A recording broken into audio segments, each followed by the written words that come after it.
ప్రభువు పట్ల భయభక్తులు గల వారి మీద ఆయన కనికరము తరతరముల వరకు ఉండును.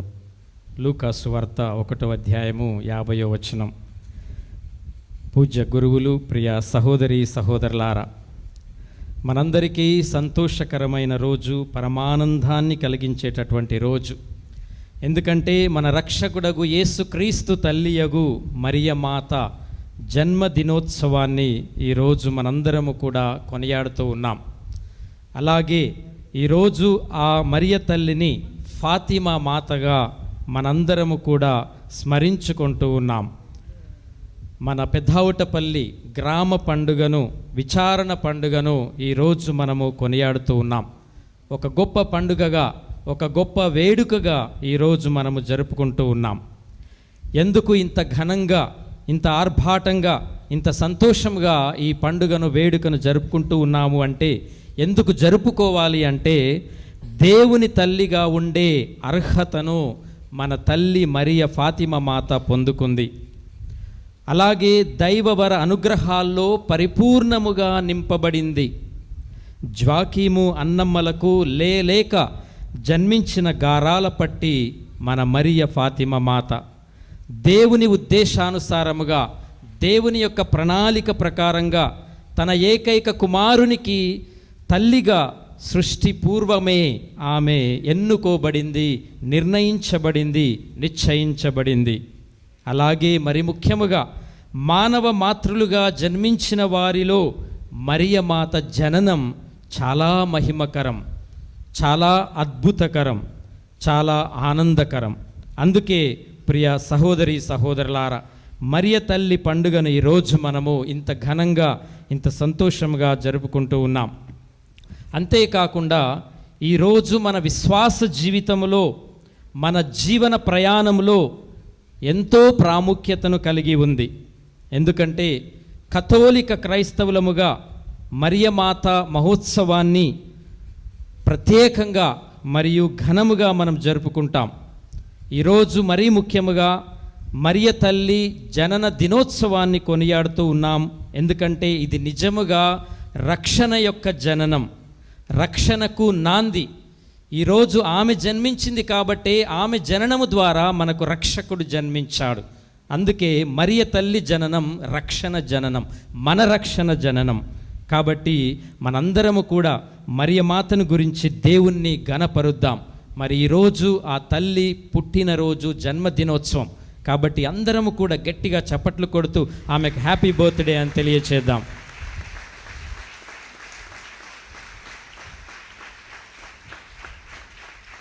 మన విశ్వాస ప్రయాణంలో మరియమ్మ ఎప్పుడు కూడా మనకు ఒక గొప్ప మాదిరి, ఆదర్శం, ఉదాహరణ.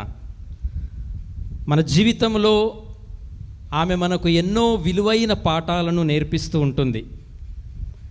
ఈరోజు ఆమె జన్మదినోత్సవ సందర్భంగా మనం ఆమె జీవితంలోని ఒక ముఖ్యమైన సందర్భము నుండి ఒక స్ఫూర్తిదాయకమైన కథను గుర్తు చేసుకుందాం. ఒక చిన్న గ్రామంలో ఒక పేద రైతు ఉండేవాడు. అతను తన పొలంలో కష్టపడి పనిచేసేవాడు. ఒకరోజు పొలంలో పనిచేస్తూ ఉండగా అతనికి ఒక చిన్న మొలక కనిపించింది. అది చాలా బలహీనంగా ఉంది, సన్నగా ఉంది, వాడిపోయేలా ఉంది, ఎండిపోయేలా ఉంది. దానిని చూసినటువంటి రైతుకు చాలా జాలి వేసింది. ఆ మొక్కను ఏ విధముగానైనా జాగ్రత్తగా పెంచాలని నిశ్చయించుకున్నాడు. ప్రతిరోజు అతడు ఆ మొక్కకు నీరు పోసి ఎండ తగలకుండా దానిపై ఆకులను కప్పేవాడు. చలికాలంలో చలి నుండి, వేసవి కాలంలో ఎండ నుండి, అధిక వేడి నుండి ఆ మొక్కను కాపాడాడు. ఇతర మొక్కలన్నీ బాగా పెరిగినప్పటికీ ఆ మొక్క చాలా నెమ్మదిగా పెరిగింది. అయినా ఆ రైతు నిరాశపడలేదు. అతడు దానిపై పూర్తి నమ్మకం ఉంచాడు. దాన్ని చాలా ప్రేమతో చూసుకున్నాడు. కొన్ని సంవత్సరాల తరువాత ఆ చిన్న మొలక ఒక అందమైన పెద్ద చెట్టుగా మారింది, పెరిగింది. ఆ చెట్టు చాలా ఎత్తైనదిగా, దట్టమైన ఆకులతో నిండి ఉంది. దాని క్రింద గ్రామస్తులందరూ కూడా సేద తీరేవారు. ఆ చెట్టు అందరికీ నీడను పండ్లను ఇచ్చింది. అప్పుడు ఆ గ్రామస్తులందరూ కూడా ఆ రైతును ప్రశంసించారు, పొగిడారు. ప్రియ సహోదరి సహోదరులారా, ఈ కథలో ఉన్న రైతు మన దేవుడు. ఆ చిన్న మొలక పరిశుద్ధ మరియ తల్లి. మరియమాత చిన్నతనంలోనే తనను దేవునికి పూర్తిగా సంపూర్ణముగా అప్పగించుకుంది. దేవుడు ఆమెను ప్రత్యేకంగా ప్రేమతో, అనుగ్రహముతో, అనురాగముతో పెంచి ఆమెను ఒక పవిత్రమైనటువంటి పువ్వుగా, పుష్పముగా వికసింపచేశారు. ఆ పువ్వు నుండే లోకరక్షకుడైన క్రీస్తు యేసు అనే ఫలం మనందరికీ లభించింది. అందుకే పెదావుటపల్లి గ్రామస్తులమైన మనందరము ఆ ప్రతిఫలాన్ని పొందుకున్నటువంటి మనం ఆ మరియ తల్లిని బట్టి ఆ దేవునికి ఈరోజు కృతజ్ఞతలు తెలియజేస్తూ ఉన్నాం, దేవుణ్ణి ప్రశంసిస్తూ ఉన్నాం. ఆ రైతు ఆ మొక్కను ఎంత జాగ్రత్తగా చూసుకున్నాడో దేవుడు మరియ తల్లిని అంత ప్రేమగా పెంచారు. మన జీవితంలో కూడా దేవుని ప్రేమ ఎల్లప్పుడూ మనకు తోడుగా ఉంటుంది. ఈ విషయాన్ని మనందరం కూడా గుర్తుపెట్టుకోవాలి. దేవుని ప్రేమకు హద్దులు ఉండవు. ప్రతి ఒక్కరిని ఆయన ప్రేమిస్తాడు. నువ్వు ఎలా ఉన్నా, నువ్వు దేవుణ్ణి పట్టించుకున్నా పట్టించుకోకపోయినా దేవుడు నిన్ను నన్ను ప్రేమిస్తున్నాడు. ఇది వాస్తవం. ఇది మనందరము కూడా ఎప్పుడూ గుర్తుపెట్టుకోవాలి. దేవుని ప్రేమ ఘనమైనది, మహిమ కలది, అనంతమైనది. దేవుని ప్రేమ శాశ్వతమైనది. అది అందరికీ సమానంగా ఉంటుంది. రెండవది విధేయత. ఆ మొక్క రైతు సంరక్షణకు లొంగిపోయింది. అందుకే అది పెద్ద చెట్టుగా ఎదగగలిగింది. అలాగే మరియ తల్లి దేవుని చిత్తానికి సంపూర్ణముగా లోబడింది. నేను ప్రభువు దాసురాలను, నీ మాట చొప్పున నాకు జరుగునుగాక అని తన జీవితాన్ని దేవునికి, దేవుని యొక్క వాక్కుకు, దేవుని యొక్క ప్రణాళికకు అంకితం చేసుకుంది, లోబడింది, విధేయత కలిగి జీవించింది. ఆ విధేయతే ఆమెను గొప్పదానిని చేసింది, రక్షకునికి తల్లిగా చేసింది. ఆమె విధేయత ఈరోజు మనందరికీ కూడా గొప్ప మాదిరిగా, ఆదర్శముగా ఉండాలి. మూడవది ఫలాలు, ఫలితాలు. ఆ చెట్టు అందరికీ నీడను, పండ్లను ఇచ్చింది. అదే విధముగా మరియమాత మనకు రక్షణ, ఆశ మరియు ప్రేమను అందించి ఉన్నారు. ఆమె కేవలము క్రీస్తు ప్రభువుకు మాత్రమే తల్లి కాదు, మనందరికీ కూడా తల్లి అయి మనకి ఎప్పుడూ కూడా అండగా, తోడుగా మనతోనే ఉంటుంది. ప్రియ సహోదరి సహోదరులారా, అందుకే మరియమాత జన్మదినం, ఫాతిమా మాత జన్మదినం అది కేవలము ఒక పండుగ మాత్రమే కాదు, అది మనకు ఒక గొప్ప పాఠం. మనం ఆమెను అనుసరిస్తూ దేవుని చిత్తానికి విధేయులమైతే మన జీవితాలు కూడా ఇతరులకు ఆశీర్వాదకరంగా మారుతాయి. ఏ విధముగానైతే మరియ తల్లి జీవితము, ఆమె సద్గుణాలు, సుగుణాలు మనకు ఆశీర్వాదకరంగా మారాయో, మన జీవితము కూడా 10 మందికి ఆశీర్వాదకరంగా మారాలి. అది ఈరోజు మనము మన ఫాతిమా మాత మరియ తల్లి నుండి మనము నేర్చుకోవాలి. మన జీవితంలో మనకు ఏ కష్టం వచ్చినా ఆ తల్లిని స్మరించుకోవాలి. ఆమెను ఆదర్శముగా తీసుకొని దేవుణ్ణి అనుసరించాలి. ఆమె జీవితము పూలబాట కాదు. ఆమె జీవితంలో కూడా ఎన్నో ఒత్తిడులకు, ఎన్నో కష్టాలకు, బాధలకు, అవమానములకు గురి అయింది. అయినా కానీ దేవునిపై ఎప్పుడు కూడా నమ్మకాన్ని ఉంచి ముందుకు సాగింది. ఆమె జీవితాన్ని ఈరోజు మనందరము కూడా ఆదర్శముగా తీసుకొని ఒక అందమైన పూల తోటలో ఒక మంచి పుష్పముగా మరియ తల్లి ఎలా వికసించి ఉందో, మన ఆధ్యాత్మిక జీవితంలో కూడా మనము కూడా ఒక అందమైన పుష్పముల 10 మందికి సువాసనలు గుబాలించే పుష్పముగా మనము కూడా ఈ లోకంలో జీవించాలి. ప్రియ సహోదరి సహోదరులారా, మరియమాతను గురించి పునీత అల్ఫోన్సుస్ లిగోరి గారు ఈ విధముగా అన్నారు. చాలా చక్కటి మాటలు చెప్పారు. ఆయన ఏమన్నారంటే, పరలోక వాక్కుకు తల్లిగా ఉండుటకు ఆమె ఎన్నుకోబడింది. పరలోక వాక్కు క్రీస్తు ప్రభువు. అందుకే ఆమె నిష్కలంక మాత. ఆ వాక్కుకు శరీరమును ఇవ్వటానికి, ఆ వాక్కుకు జన్మనివ్వటానికి ఆమె పవిత్రముగా, పాప కలంకము లేకుండా, పాపము లేకుండా, నిష్కలంక మాతగా, విమల మాతగా, అమలోద్భవి మాతగా ఈ లోకములో ఆమె జన్మించింది. అలాగే ఆమె గొప్ప వరాలతో దేవుని చేత అభిషేకించబడి జన్మించింది. పవిత్రతలో పునీతులను, దేవదూతలనే మించి ఈ లోకములో ఆమె జన్మించింది. దేవునికి తల్లిగా ఉండే అర్హత అయిన దైవానుగ్రహములతో ఆమె నింపబడింది. అత్యంత అధికమైన పరమ పునీతగా ఆమె ఈ లోకంలో జన్మించింది.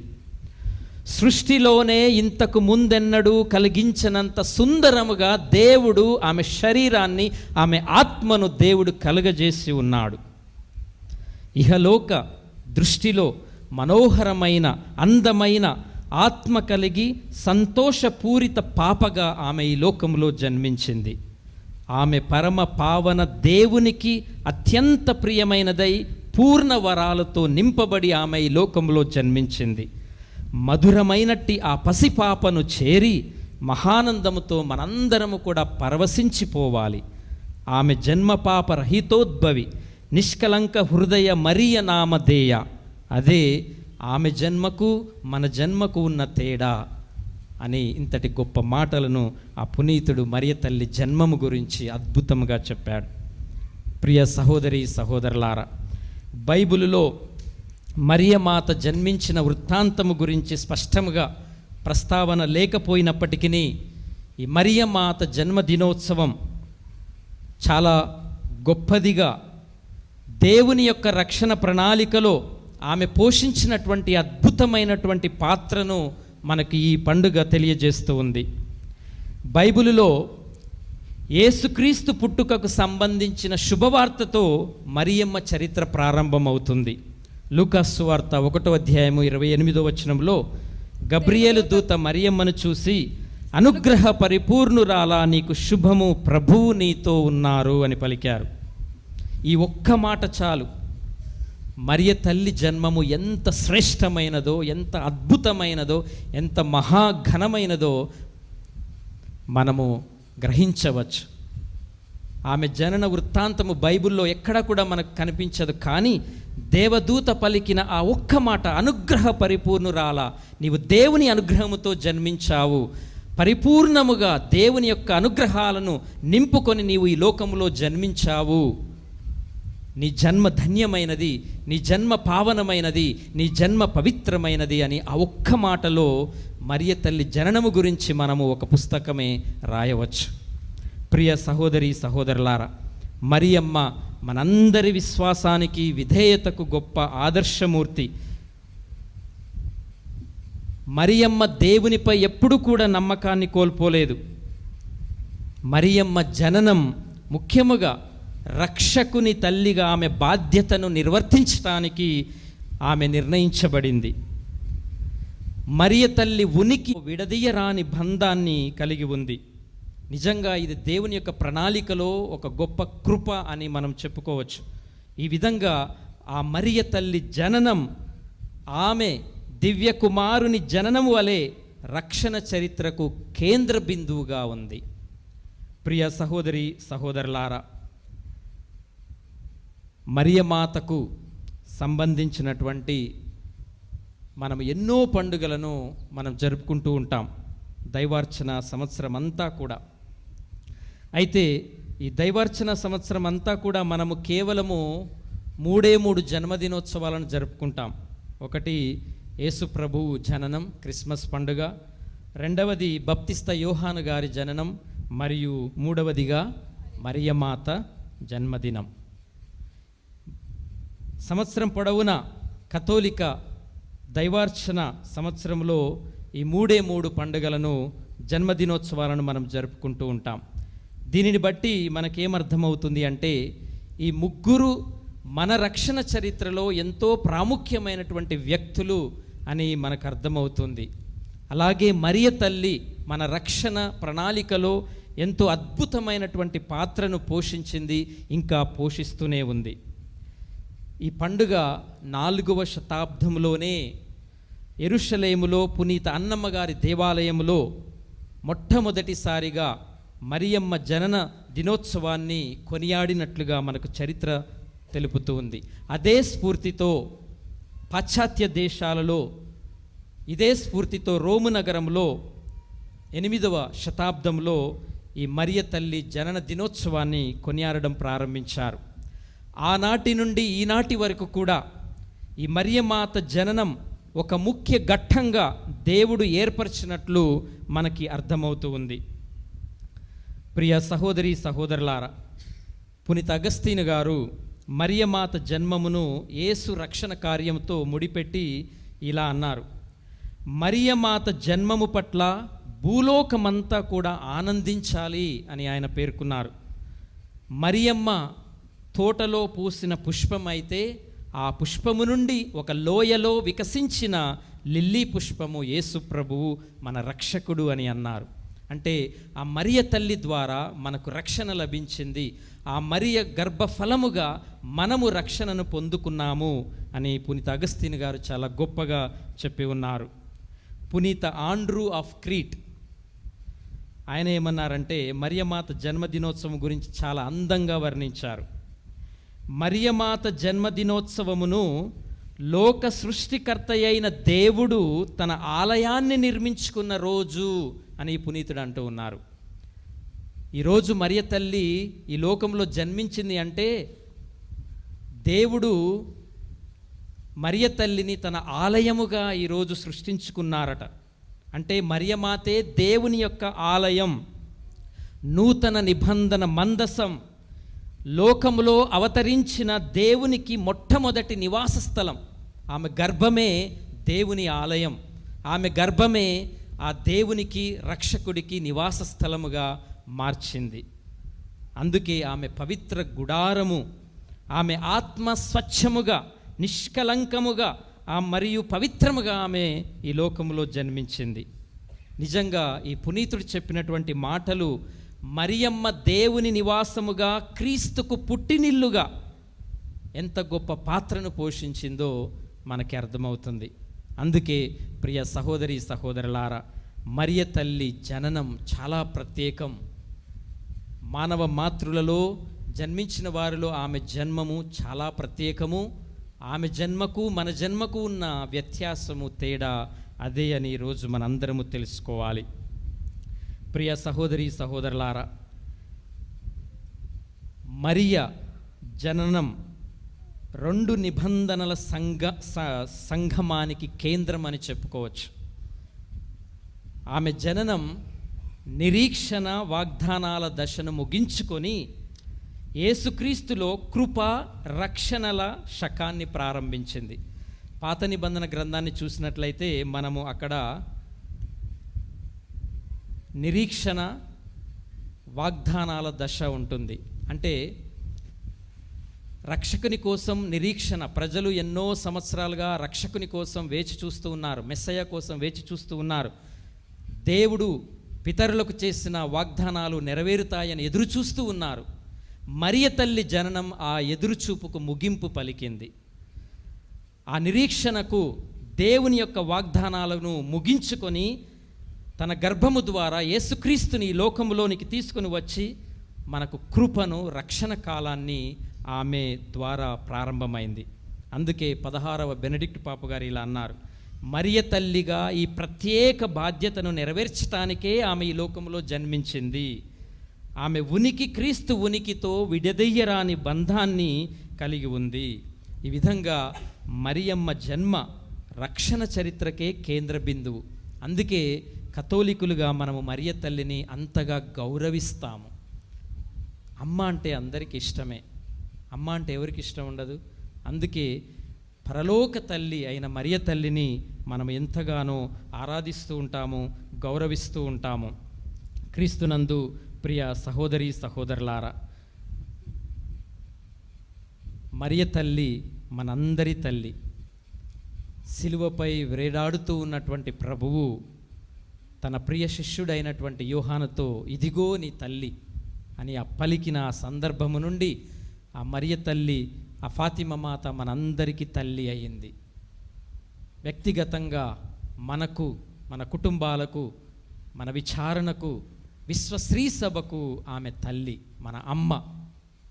కాబట్టి ప్రియ సహోదరి సహోదరులారా, ఆ తల్లిని మనము ఆదర్శముగా తీసుకోవాలి.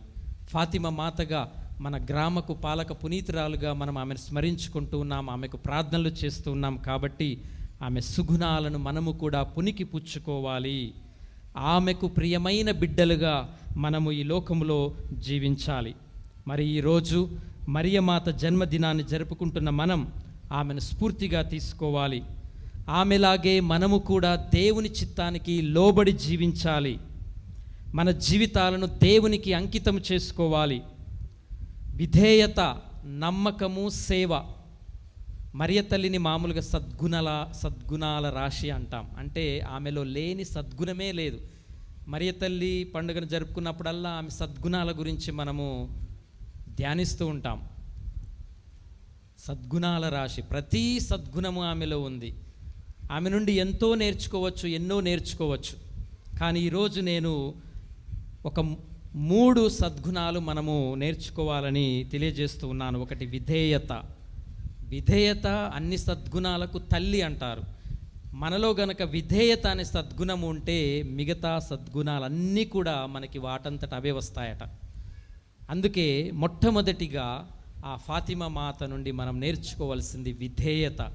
దేవునికి విధేయులమై ఉండాలి. బిడ్డలముగా తల్లిదండ్రులకు విధేయులమై ఉండాలి. విశ్వాసులుగా గురువులకు విధేయులమై మనం ఈ లోకంలో జీవించాలి. ఈ లోకంలో మనం జీవిస్తున్న వారిగా మన అధికారులకు మనము విధేయులమై ఉండాలి. అప్పుడే మన జీవితము బాగుపడుతూ ఉంది. స్వార్థముతో, అహంకారంతో, అహంభావంతో జీవిస్తే మన జీవితము ముందుకు సాగదు. ఆమె జన్మము గురించే బైబిల్లో చెప్పబడలేదు. అంత తెలియనటువంటి జీవితం మరియ తల్లిది. కానీ అంత దీనురాలిని దేవుడు లేవనెత్తాడు, మహోన్నతురాలినిగా చేశాడు. కారణం ఒక్కటే, ఆమె విధేయత. దేవుని వాక్కుకు విధేయించింది, దేవునికి లోబడి జీవించింది. కాబట్టి దేవుడు ఆమెను అత్యున్నత స్థానానికి లేవనెత్తాడు. అలాంటి విధేయతనే మనందరము కూడా కలిగి జీవిస్తే తప్పకుండా మన విచారణ, మన మేత్రాసనము, విశ్వశ్రీ సభ ఇంకా అభివృద్ధి పదంలో తప్పకుండా నడుస్తూ ఉంది అని నా నమ్మకం. మరియమ్మలాగా మనందరము కూడా, ప్రభు నీ మాట చొప్పున నాకు జరుగునుగాక, నాకు ఎన్నో ప్రణాళికలు ఉన్నాయి, ఎన్నో ఆలోచనలు ఉన్నాయి, అది చేయాలి ఇది చేయాలని అనుకుంటూ ఉన్నాను, కానీ ప్రభు నీ చిత్తమే నా జీవితంలో జరగాలి అని మరియమ్మ వలె మనందరం కూడా చెప్పగలగాలి. రెండవది, మరియమ్మ నుండి మనం నేర్చుకోవాల్సిన సద్గుణం నమ్మకం. దేవునిపై నమ్మకం. అంతా మంచిగా ఉన్నప్పుడు అంతా బాగానే ఉంటుంది. కానీ ఏదైనా కష్టం వస్తే, ఏదైనా అవమానం వస్తే, ఏదైనా బాధ వస్తే నమ్మకాన్ని కోల్పోతాం, విశ్వాసాన్ని కోల్పోతాం, దేవుణ్ణి దూషిస్తాం, దేవుని నిందిస్తాం, తోటి వారిని తప్పుపడతాం, గురువులను తప్పుపడతాం. మరియ తల్లి జీవితంలో ఎన్నో కష్టాలు, ఎన్నో బాధలు, ఎన్నో అవమానాలు. కానీ దేవునిపై నమ్మకాన్ని ఆమె కోల్పోలేదు. కాబట్టి ప్రియ సహోదరి సహోదరులారా, మరియమ్మ స్వయముగా తన కుమారుని మరణాన్ని చూస్తూ కూడా ఆమె నోరు తెరవలేదు. ప్రభు ఏంటి, ఇదేనా నువ్వు నాకు వాగ్దానం చేసింది? ఆ శిలువ మరణంలో కూడా, అంత వేదనలో కూడా, అంత ఆవేదనలో కూడా ఆమె తండ్రి దేవుని చిత్తాన్ని చూడటానికి ప్రయత్నం చేసింది, దేవుని నమ్మటానికే ప్రయత్నం చేసింది. అలాంటి విశ్వాసము నీలో నాలో ఉండాలి, అలాంటి నమ్మకము నీలో నాలో ఉండాలి.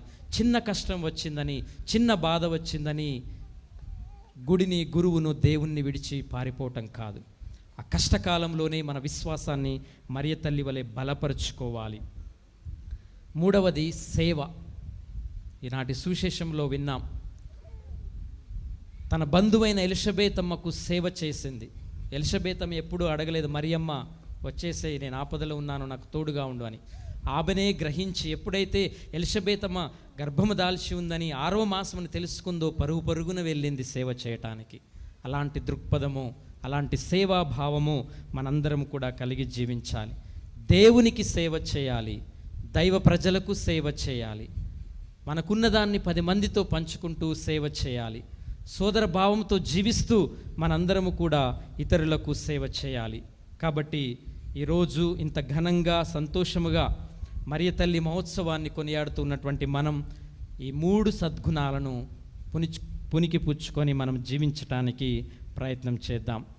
ప్రియ సహోదరి సహోదరులారా, చివరిగా మరియ తల్లిని మనం ఫాతిమా మాతగా ఈ ఔటపల్లి సంఘము కొనియాడుతూ ఉంది. కాబట్టి ఫాతిమా మాతకు ఉన్న ప్రత్యేకత ఏమిటంటే, ఎక్కడైతే కష్టం ఉంటుందో, ఎక్కడైతే బాధ ఉంటుందో, ఎక్కడైతే ఆపద ఉంటుందో అక్కడ ఆమె దర్శనమిస్తుంది. ఇదిగో నేను మీకు తోడుగా ఉన్నాను, మీరు చేయవలసింది ప్రార్థన చేయండి, యేసుక్రీస్తు ప్రభువును నమ్మండి, శాంతి కోసం ప్రార్థన చేయండి. ఫాతిమా మాత సందేశం అదే. ఆ 3 చిన్నారులకు కనిపించి అందించినటువంటి సందేశం ఫాతిమా మాత సందేశం. ప్రార్థన చేయండి, చేసిన పాపాలకు పశ్చాత్తాపపడండి, లోక శాంతి కోసం ప్రార్థన చేయండి. అప్పుడు ఎప్పుడో మొదటి ప్రపంచ యుద్ధంలో జరిగిన సంఘటన, ఈరోజు అదే వాతావరణం. మొదటి ప్రపంచ యుద్ధం కన్నా ఘోరమైనటువంటి పరిస్థితుల్లో ఈనాటి సమాజం, ఈనాటి ప్రపంచం జీవిస్తుంది. ఆ ఫాతిమా మాత దర్శనం, ఆ ఫాతిమా మాత సందేశం మనందరికీ ఈరోజు కూడా అవసరమే. మనందరము కూడా ఆ 3 చిన్నారుల వలె మారాలి. మరో జెసింతా, మరో లూసీ, మరో ఫ్రాన్సిస్లా మనము మారి ఆ ఫాతిమా మాత దర్శనం కోసం, ఆ ఫాతిమా మాత అందించే సందేశం కోసం మనందరం కూడా ఎదురు చూడాలి. ఆమె చెప్పేది ఒక్కటే, జపమాల ప్రార్థన, పశ్చాత్తాపము మరియు క్రీస్తు ప్రభువును నమ్ముకొనండి. కాబట్టి ప్రియ సహోదరి సహోదరులారా, మరి ఈరోజు ఈ పరిశుద్ధ మరియ మాత జనన మహోత్సవాన్ని జరుపుకుంటూ ఉన్నాం. ఆ ఫాతిమా మాతగా ఆమెను మనము గౌరవిస్తూ ఉన్న ఈ సందర్భంలో మన గ్రామాన్ని, మన కుటుంబాన్ని మరియ తల్లి మధ్యస్థ ప్రార్థనల ద్వారా క్రీస్తు ప్రభువుకు సమర్పించుకుందాం. గడిచిన సంవత్సరం అంతా కూడా ఫాతిమా మాత మనల్ని సంరక్షించింది, ఎన్నో రకాలుగా దీవించింది, ఆశీర్వదించింది, కాపాడింది. రాబోయే సంవత్సరం కూడా మనల్ని అందరినీ చల్లగా చూడాలని, ఫాతిమా మాత మన విశ్వాసాన్ని బట్టి, మన భక్తిని బట్టి మనకి కూడా ఆమె సందేశాన్ని ఇవ్వాలని ప్రార్థన చేసుకుందాం. ఇక్కడ ఉన్న ప్రతి ఒక్క కుటుంబము ఆమె మధ్యస్థ ప్రార్థనల ద్వారా దీవింపబడాలని ప్రత్యేకంగా ప్రార్థన చేసుకుందాం. పితా, పుత్ర, పవిత్రాత్మ నామమున.